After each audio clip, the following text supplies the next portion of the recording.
วัสดีเจริญพรญาติโยมทุกท่านเนาะมื้อนี้อาจารย์ทั้งสองสิเดินทางไปกิจนิมนต์อยู่ต่างเมืองเนาะอยู่รัฐวิกตอเรียประเทศออสเตรเลียตอนนี้กำลังขึ้นรถบัสไปเนาะก่อนจะขึ้นรถบัสนี่ก็จะมีบัตรอันหนึ่งคือPTV เนาะเป็นภาษาย่อแต่ว่าเป็นภาษาเต็มๆนี่โตเต็มมันก็เป็น Public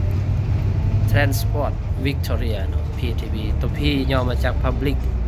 ตัว T ย่อมาจาก Transport แล้วก็ตัว V ย่อมาจากรัฐวิกตอเรียนั่นเองเนาะบรรยากาศเนาะเรากำลังเดินทางเราจะขึ้นรถบัสแต่ว่าผู้คนก็บ่หลายปานใดเนาะมื้อนี้เพราะว่าในตอนเช้าแต่เช้าๆพุ่นแหละเนาะ7 โมงเช้าตอนนี้นะ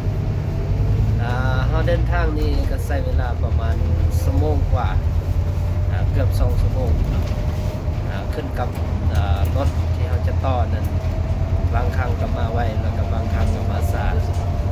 เราเป็นอะไรในสิพาท่านผู้ชมไปเบิ่งบรรยากาศไปนำทางเลยเนาะตอนนี้เราฮอดเล็กเบิ่นแล้ว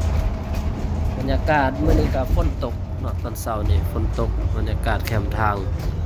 จะมีตึกอาคารแล้วก็เฮือนซานบ้านซองของประชาชนเขาเจ้าแต่ว่าสิบ่ค่อยเห็นคนได้อยู่นี่เด้อเพราะว่า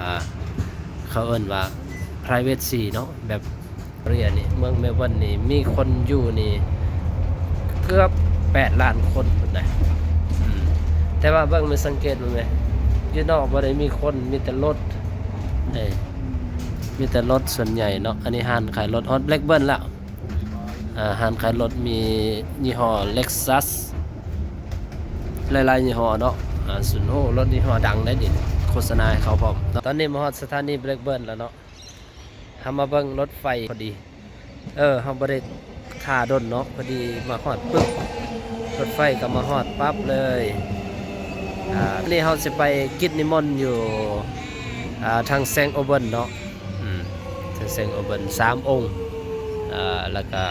มีครูบาอาจารย์อยู่ทางนั้นองค์หนึ่งเนาะเพิ่นแจกข้าวเนาะมื้อนี้เป็นมื้อแจกข้าวเมื่อวันที่16ก็ไปทรงสการเนาะแล้วก็มีคนลงเขาก็จะขึ้นกัน มันคือว่าไปทางล่างจังซี่นะตอนนี้เรามาฮอดสถานี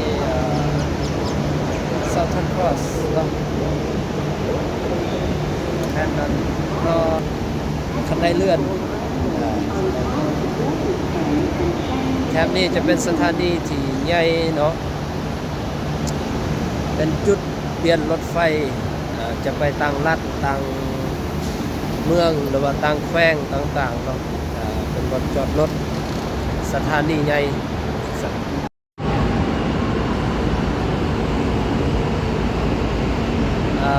รถไฟอยู่ Southern Cross หรือว่ารถไฟข้างนั้นก็มีเนาะรถไฟหลายๆ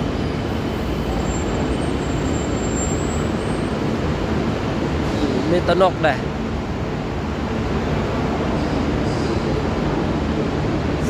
สถานีรถไฟใหญ่ๆเนาะบ่มีคนคันใดเลื่อนก็เลื่อนไปเรื่อยๆเนาะมีตะนกบินเลยว้าว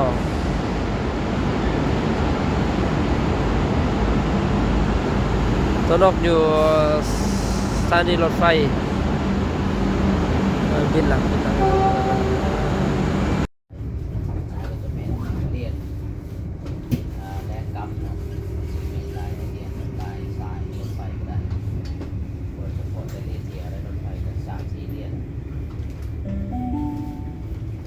Arriving at Footscray. Change here for Werribee, Williamstown services.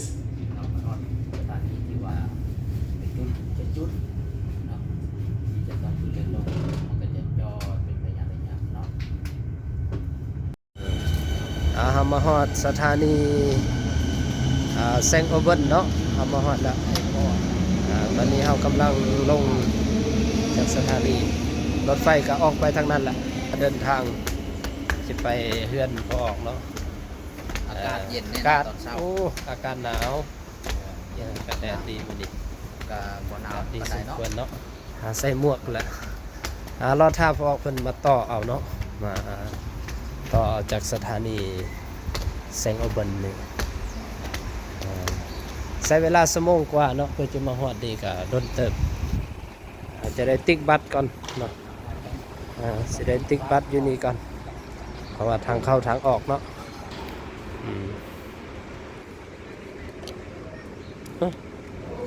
โอ้แดงแป๊บว้าวเป็นยังไงตอนนี้พอออกเพิ่นมาฮับแล้วเนาะมาฮอดกำลังสิเดินทางต่อเนาะรถเพิ่นมาฮับแล้วพอออกเด่นเนาะ ต้องการความปลอดภัย อาหุเนยโยปาหุเนยโยทักขิเนยโยอัญชลิการานิโย